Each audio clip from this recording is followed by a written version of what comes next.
Boa tarde, alunos do oitavo ano. Aqui é o professor William para mais uma aula da língua portuguesa. Como vocês estão? Que saudade de vocês, né, pessoal? Gostaria muito de estar aí ensinando para vocês, dando as atividades, explicando, conversando e se divertindo muito, né? Pois bem, não podemos estar juntos agora, mas a gente ainda pode aprender alguma coisa separados, né? O professor preparou para vocês uma aula bem legal que vocês já devem ter acessado, né?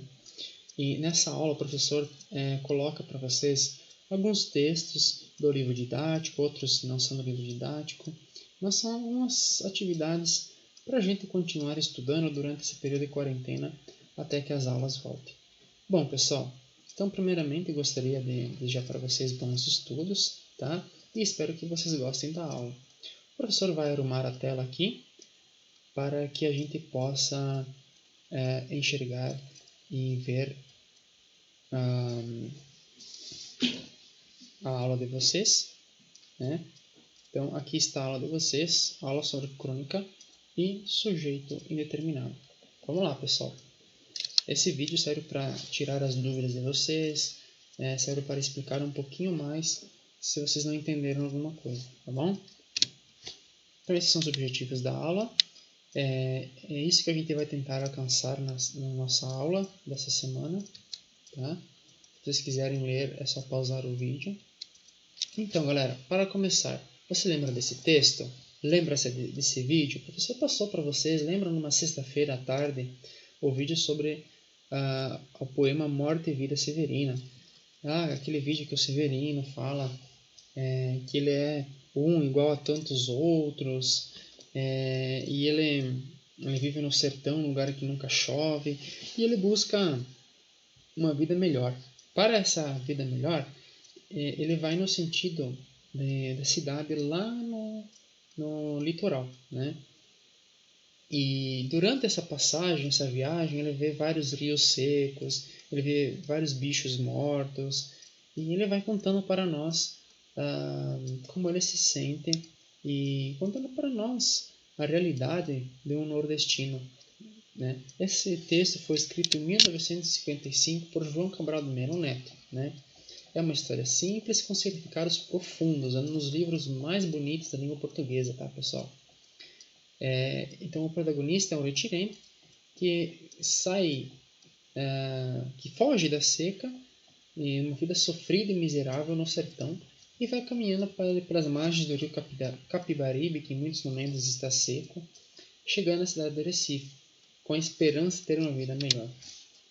Pessoal, nós temos o trecho da música Asa Branca, né, que é uma música que tem a ver muito com esse texto de Morte e Vida Severina.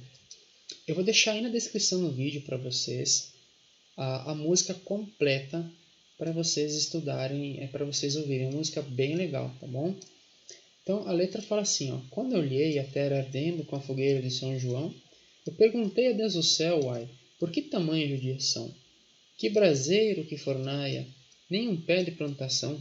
Por farta d'água perdi meu gado, morreu de sede meu alazão. Inte mesmo a asa branca bateu asas do sertão. Então se eu disse, adeus rosinha, guarda comigo meu coração. Percebam, quando fala terra ardendo, está falando da terra ardendo em qual sentido? Isso mesmo, né? A terra seca, porque não chove. E ele compara a fogueira com a terra, né? Quando olhei a terra ardendo com a fogueira de São João. Então ele compara a fogueira com a terra, porque lá naquele lugar em que ele vive não chove.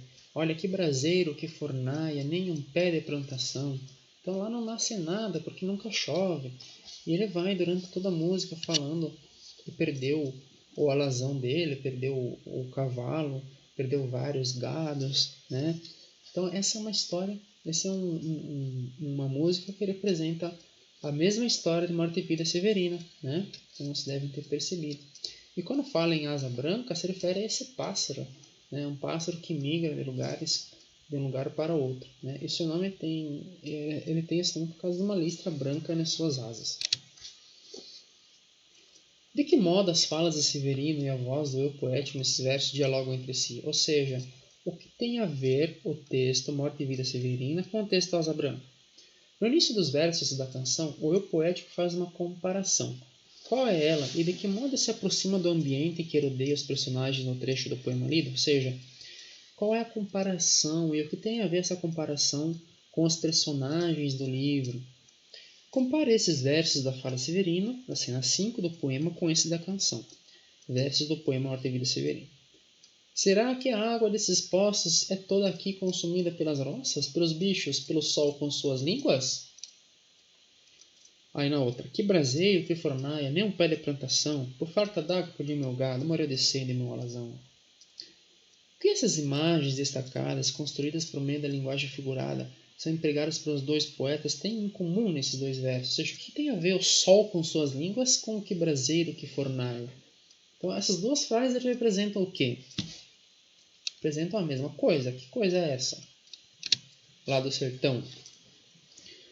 A posição do sujeito na oração. Então, existem várias posições do sujeito.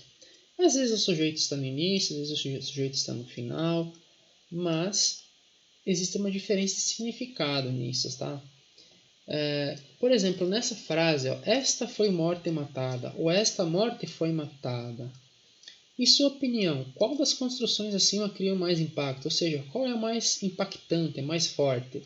Esta foi morte matada ou esta morte foi matada? Qual das duas é mais forte para você? A letra B.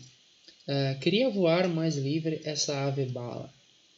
Quem queria voar? A ave bala, né? Ou seja, o sujeito está posposto depois ou o sujeito está anteposto antes do verbo, né? Queria voar mais livre essa ave bala. Percebam que nessa frase nós temos o verbo voar antes do sujeito, né? Acabei de falar a resposta. Por que o verbo voar está antes? Porque o que é mais importante é a palavra voar. Porque como vocês devem lembrar, quando ele fala em voar essa ave bala, ele está se referindo à bala de um tiro mesmo, né? A bala de um revólver, de uma espingarda, em que um nordestino mata o outro para roubar as suas terras. Reflita. O que efeito sentido a inversão da ordem do sujeito do predicado para provocar o poema? Ou seja, por que a gente coloca primeiro o que aconteceu para depois dizer quem que fez aquilo?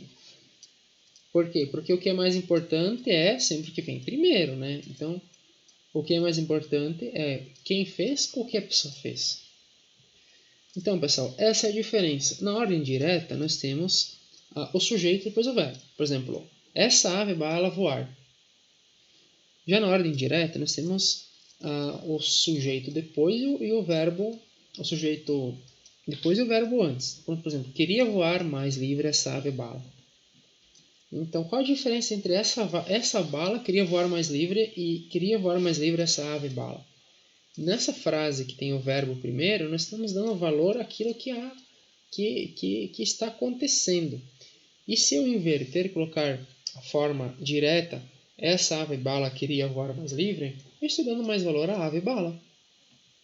Né? Então, isso a gente chama de ordem direta ou indireta. Eu vou citar um exemplo no dia a dia de vocês. Se eu falar assim, queria ser mais inteligente o aluno, eu estou dando valor à expressão ser inteligente. Não estou dando valor à palavra aluno. Agora, se eu falar assim, o aluno queria ser mais inteligente, aí estamos na ordem direta. Por quê? Porque o aluno é mais importante do que o que ele quer fazer. Vocês estão entendendo? Então, se eu falo, queria ser mais inteligente o aluno, eu estou dando mais o foco na primeira parte, não no aluno. Agora, se eu falo, o aluno queria ser mais inteligente, estou dando foco no aluno e não no que ele quer fazer. Então, sempre o que vem primeiro é o foco da frase. Mas e o que é um sujeito mesmo, professor? Vamos dar uma revisada no que é sujeito? Bom, sujeito é quem pratica a ação. Por exemplo, o fotógrafo captura relâmpago e arco-íris na mesma foto nos Estados Unidos. Quem capturou o relâmpago e arco-íris na mesma foto nos Estados Unidos? O fotógrafo, então ele é o sujeito. E o que ele faz? O fotógrafo fez o quê? O fotógrafo capturou o relâmpago e arco-íris na mesma foto nos Estados Unidos. Ou seja, essa parte em amarelo é o predicado. Então, sujeito é sempre quem fala e predicado é o que se fala. Vamos lá. Vamos para uma atividade em sujeito indeterminado. Agora, o sujeito, às vezes, ele não aparece na frase. Nós não sabemos quem é ele. Por exemplo, não sei se vocês estão conseguindo ver ali, mas está escrito aluga-se esta casa. Nessa imagem, aluga-se esta casa. Quem é o sujeito que está alugando? Nós não sabemos quem é. Alguém está alugando, né? Então, esse é um sujeito indeterminado. É o sujeito que existe, mas ele não aparece na frase. E a gente não sabe, não faz ideia de quem seja. Né? Então sabemos, por exemplo, roubaram meu celular. Sabemos quem roubou, mas não sabemos quem foi. Né? Sabemos que foi roubado, mas quem foi nós não sabemos. Existe também o sujeito que pode ser usado quando o interlocutor não tem intenção de expor o sujeito. Então, às vezes, a pessoa não quer mostrar o sujeito, que é o caso da placa. Eu preciso dizer quem está alugando a casa? Não preciso. Então, eu não estou dizendo, eu não quero colocar, porque não tem necessidade. Né? Ou eu quero esconder quem está alugando a casa. Né? Procura-se babá, aluga-se casa. São alguns exemplos de sujeito indeterminado. Colocaram essa cesta com gatinhas na minha porta, disse a velhinha. Quem colocou? Não sei, alguém colocou. Né? Não faço ideia. Eles sabem que não resisto, ela fala. Ela pega os gatinhos, né? Leva para dentro de casa. Opa, na verdade ela não levou nenhum gatinho para dentro de casa. Os gatinhos ficaram lá fora e ela pegou a cesta. Ela fala, adoro cestas. Então a gente nem imaginava que ela ia pegar a cesta e na verdade ela pegou. Certo? Então, quando ela fala colocar uma cesta de gatinhos na minha porta, nós temos um sujeito indeterminado, porque nós não sabemos quem colocou essa cesta, mas alguém colocou. Né? E por incrível que pareça, a velhinha prefere cestas do que os gatinhos. Os gatinhos ficaram lá fora olhando para ela. Então é isso, pessoal. O sujeito indeterminado é esse.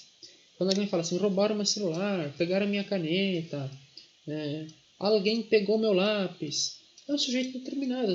Nós não sabemos quem foi que fez isso, mas alguém fez. Nem sempre o sujeito está no início da frase. Então, como vocês devem ter visto antes, né? Esse é o mesmo slide de antes, então eu vou pular ele. Continuando. Sujeito indeterminado. Contexto e sentidos na oração. Não sei se vocês conseguem enxergar daí, mas eu vou ler para vocês. Então, nós temos alguns passarinhos que estão sobre a linha de luz, né? E um fala assim para o outro. Nessa ponte, na verdade não é linha de luz, é de uma ponta mesmo. Nessa ponte nova esqueceram os pedestres, ciclistas e uma outra classe. Qual? Os pássaros, ele fala. Por que ele diz que as pessoas que construíram a ponte esqueceram dos pássaros? Porque percebam que a linha da ponte está virada, né? Então é uma linha que ela não está reta, ela está virada. Isso é difícil para os pássaros ficarem em cima, né? Eles não gostam de uma linha que não está esticada reta, né? Então por isso que eles dizem que esqueceram da classe dos pássaros. Essa é uma ponte estaiada, né? Uma ponte sustentada por cabos chamada de estais, em forma diagonal. Essa cena retrata a parte superior de uma ponte estaiada, com os cabos que a sustentam. Observe a posição das aves em relação aos cabos. Na personificação das aves, o que indicam as fisionomias? Ou seja, olha a fisionomia dos pássaros. Eles são pássaros magrinhos ou gordinhos? E o que isso tem a ver? Né? Leia a parte verbal da charge, a parte dos verbos.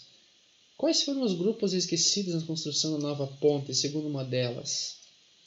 Então teve vários grupos esquecidos. O grupo dos pedestres, os ciclistas e os pássaros. Essa é a resposta.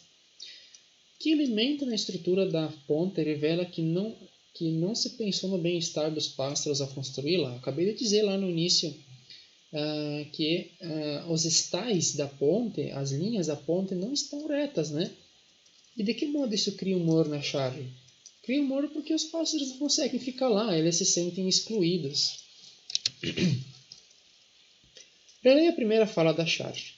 A personagem da coruja não informa quem esqueceu esses três grupos.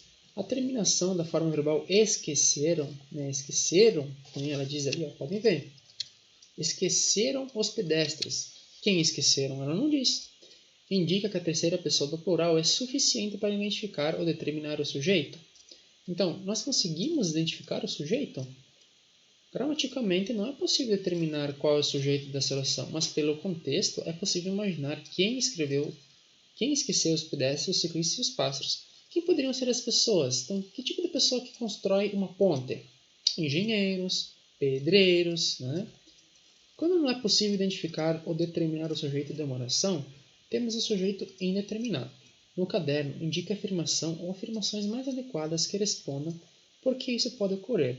Então, 1. O autor do texto se esqueceu de mencioná-lo. No caso ali dessa tirinha, será que ele esqueceu, o passarinho esqueceu de mencionar? Não, né? O autor do texto não sabe a quem se refere o sujeito. Não. E o autor do texto não tem interesse na intenção de identificá-lo. Então, essa resposta correta, né, vocês têm que analisar ali conforme a pergunta.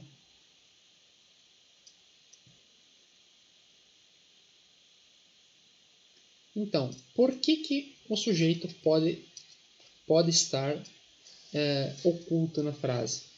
Será que é 1? Será que é 2? Será que é 3? Ou será que são todas? Né? Na verdade, todas elas estão corretas. Porque às vezes nós não queremos mencionar. No caso do passarinho, não é que ele não quis, não é que ele esqueceu. Né?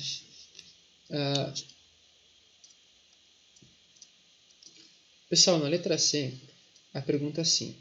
Quando não é possível identificar ou determinar o sujeito de uma oração, temos o sujeito indeterminado.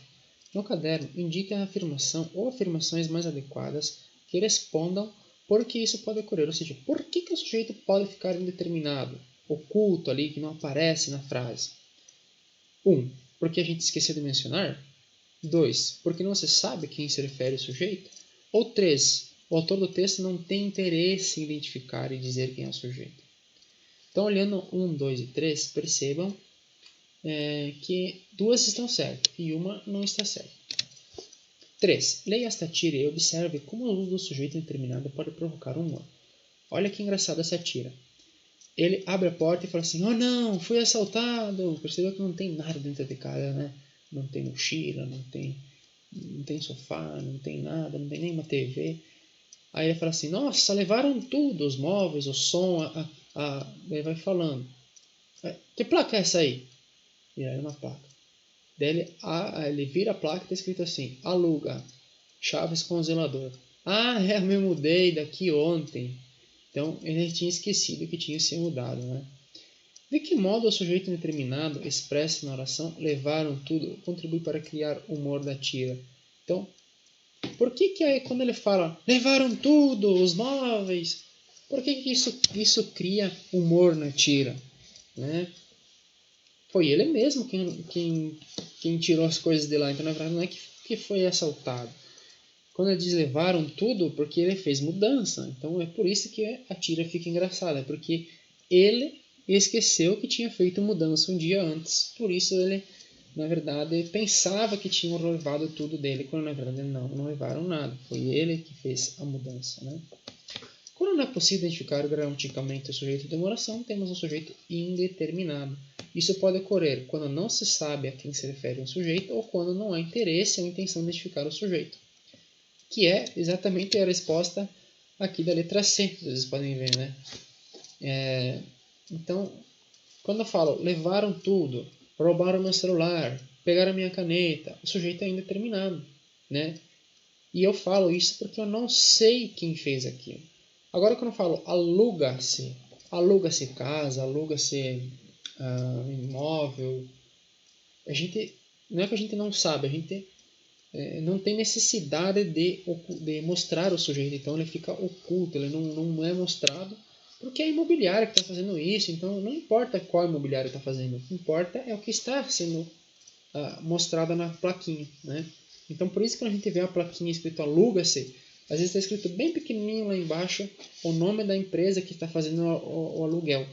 Então por que isso acontece? Porque não é tão importante você mostrar a empresa, e sim mostrar o que a empresa está fazendo. Vamos para a leitura 2.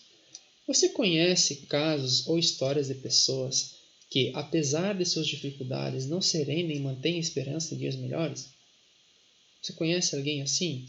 Muitas vezes nós acostumamos com uma situação que nos faz perder a esperança em melhorar. Você alguma vez já sentiu ou se acostumou com alguma coisa, mesmo que isso tenha desagradado? Ou sabe que se acostumou com algo, mas não deveria?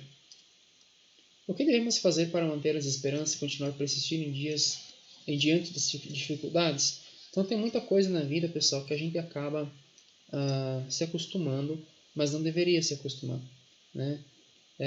Um poema dramático, como vocês viram, Morte e Vida Severina, né? Nós temos o objetivo de discutir uma questão social, né? Discutir um problema das pessoas. E lá naquele livro, Morte e Vida Severina, o objetivo é discutir o problema da fome, da seca e da miséria, né? A crônica que você vai ler foi escrita por Marina Colasanti, uma escritora muito importante, tá? E o assunto dela é uma questão pessoal, mas que ao mesmo tempo também é social, ou seja, ela vai falar de coisas que ela sente, mas que as outras pessoas também sofrem com aquilo. O nome do texto é Eu Sei, Mas Não Devia.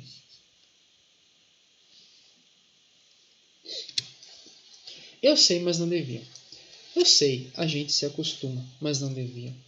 A gente se acostuma a morar em apartamentos de fundos e a não ter outra vista que não sejam as janelas ao redor. Porque não tem vista, logo se acostuma a não olhar para fora. E porque não olha para fora, logo se acostuma em não abrir de todo as cortinas. E porque não abre as cortinas, logo se acostuma a acender mais cedo a luz. E à medida que se acostuma, esquece o sol, esquece o ar, esquece a amplidão. A gente se acostuma a acordar de manhã sobressaltado porque está na hora e a tomar café correndo porque está atrasado. A ler o jornal no ônibus porque não pode perder o tempo da viagem. A comer sanduíche porque não dá tempo de almoçar. A sair do trabalho porque já é noite. A cochilar no ônibus porque está cansado. A deitar cedo e dormir pesado sem ter vivido o dia. A gente se acostuma a abrir o jornal e a ler sobre guerra. E aceitando a guerra, aceita os mortos, que haja números para os mortos. E aceitando os números, aceita não acreditar nas negociações de paz. Aceitando as negociações de paz, aceita ler todo dia da guerra, dos números e da longa duração. A gente se acostuma a esperar o dia inteiro e ouvir um telefone. Hoje não posso ir. A sorrir para as pessoas sem receber um sorriso de volta.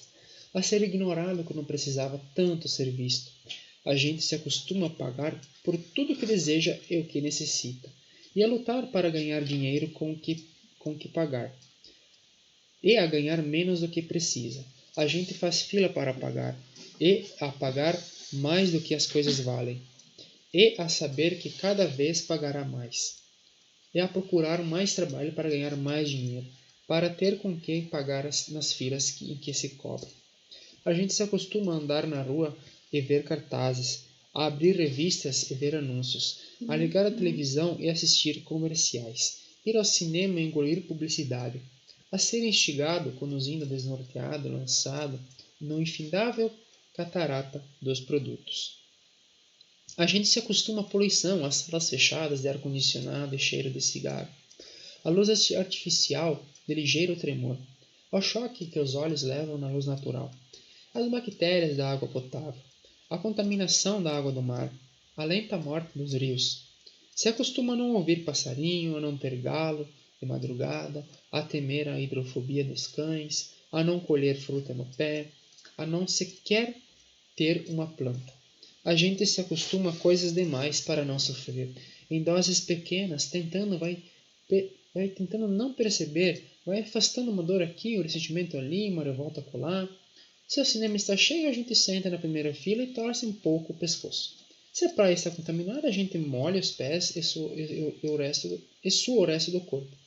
Se o trabalho está duro, a gente consola pensando no final de semana. E se no final de semana não há muito o que fazer, a gente vai dormir cedo e ainda fica satisfeito porque tem um sono atrasado. A gente se acostuma para não ralar na aspereza, para preservar a pele, se acostuma para evitar feridas, sangramentos, para esquivar-se da faca e baioneta, para poupar o peito. A gente se acostuma para poupar a vida, que aos poucos se gasta e gasta de tanto acostumar, se perde de si mesma. Então, pessoal, esse é um texto que fala sobre as coisas que a gente se acostuma na vida, mas não deveria se acostumar. Tem tanta coisa que a gente faz no nosso dia a dia, principalmente na cidade, isso ocorre, né?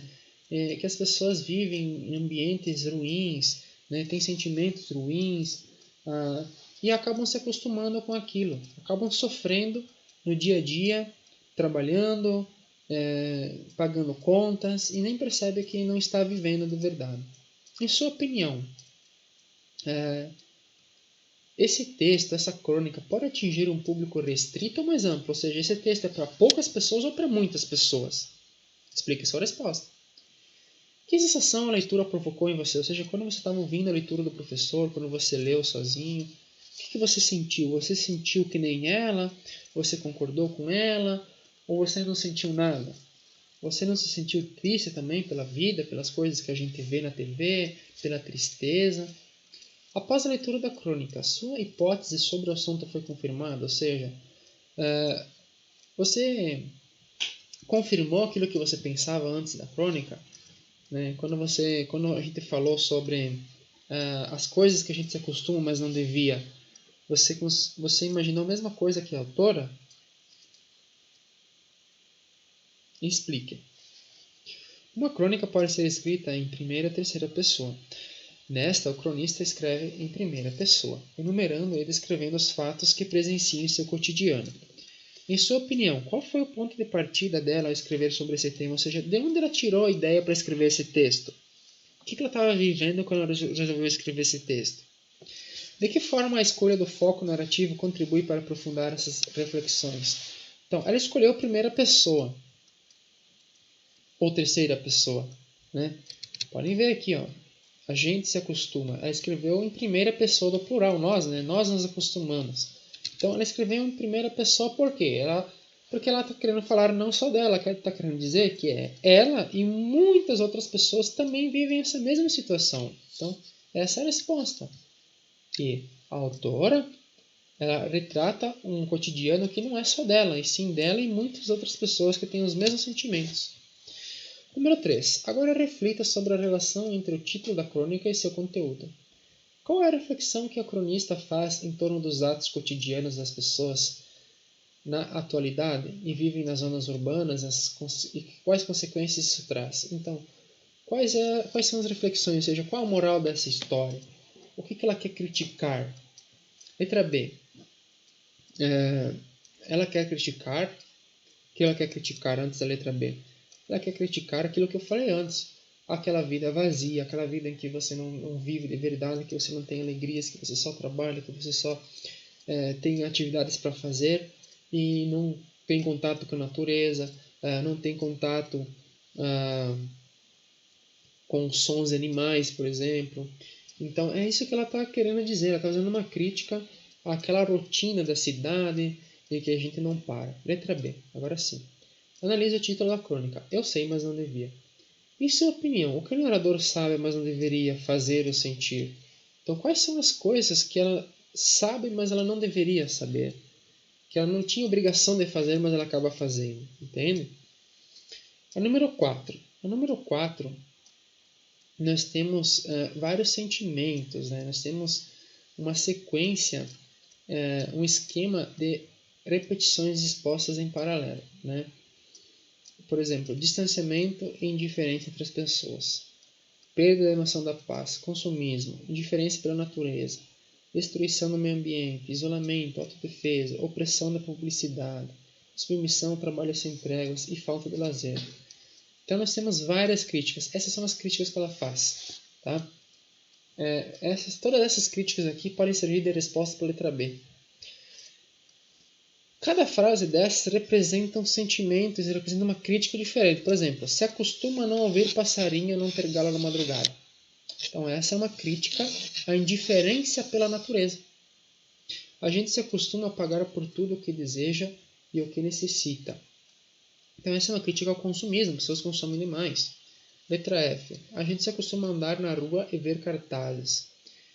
Então essa é uma crítica à opressão da publicidade. Então há muitos cartazes, muita gente oprimindo as pessoas, fazendo que compre. Então você sai na rua, tem um cartaz, outro cartaz. Então essa opressão, a pressão da publicidade, a pressão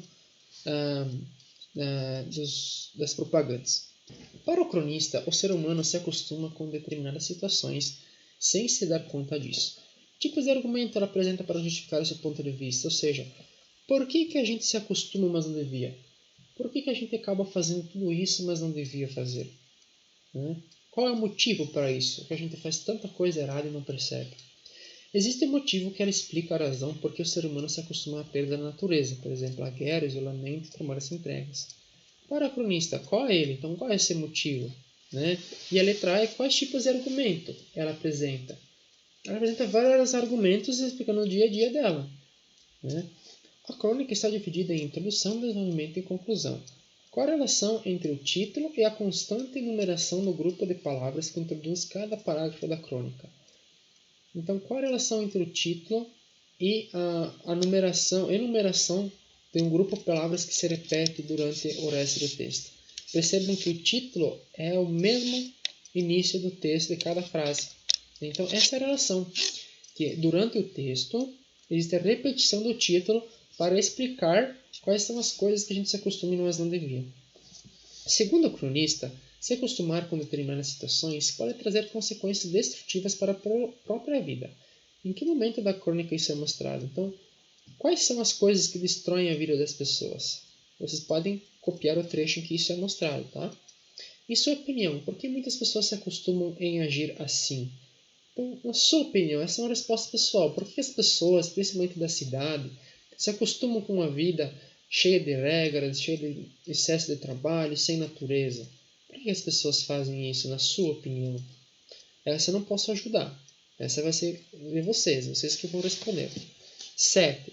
Leia a seguir duas afirmações sobre o tema da crônica e do poema dramático presente na leitura 1. O ser humano se acostuma com tudo. Passa a achar normais determinadas situações e nada faz para mudar sua vida. Não há melhor espetáculo do que a vida. Ela merece ser vivida com vigor e esperança, mesmo que ache dificuldades e privações. Depois de conhecer a crônica Eu Sei, Mas Não Devia, e um trecho do poema dramático Morte e Vida Severina, como as afirmações anteriores espelham sua visão diante da vida. Ou seja, quais são as coisas que representam você? A frase 1 ou a frase 2 representa a sua visão de vida? A minha é a frase 2 representa. Aí vocês, qual frase representa a vida de vocês? 8. Entre as situações exemplificadas pela cronista, na relação em que o ser humano faz com consequências que sua indiferença e conformismo trazem, qual delas sensibilizou você? Ou seja, qual das coisas que a gente faz, mas não devia, que você mais ficou chocado, que você concordou e pensou, nossa, é verdade. Né?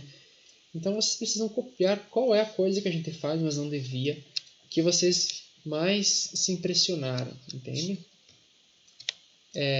Podem copiar uma das letras ali, ó, da letra A, B, C, D, da 4. Qual dessas coisas vocês menos gostaram de ouvir, que vocês viram e disseram, nossa, é verdade. Né? Então, por exemplo, o que eu vi ali, que eu menos gostei, foi essa que fala sobre a guerra. Né? A gente se acostuma a abrir o jornal e ler sobre a guerra. Isso me chocou muito, porque a gente assiste muitas notícias que falam sobre guerras, né, e sobre sofrimento, e a gente não pode fazer nada, e é verdade. Bom, agora é a sua vez. Você não se acostuma com algo e não queria? Tem alguma coisa que você se acostuma e não queria? O que você vê no mundo que te faz refletir? Qual fato do seu cotidiano é marcante? Ou seja, o que você faz, ou o que você fez ou faz, lhe deixa pensante? Houve algum momento engraçado que você gostaria de contar? Quais são os detalhes da vida que lhe chamam a atenção? Ou seja, quais são as coisas que você vê na vida e que você pensa, nossa, por que o mundo é assim? Coisas que incomodam você, ou coisas que você admira, que você acha legal. Há algum tema que você gostaria de dar a sua opinião? Ou seja, tem alguma coisa que está acontecendo no teu dia a dia, ou no Brasil, ou aqui na nossa região, que você gostaria de dar a sua opinião? Vou dar alguns exemplos. Vocês podem falar sobre a quarentena, sobre o isolamento social, né, sobre essa questão de ficar em casa. Muitas pessoas não gostam disso. Vocês também não gostam? Qual a opinião de vocês sobre isso? Vocês podem também falar sobre política. O que vocês acham da política, dos nossos governantes?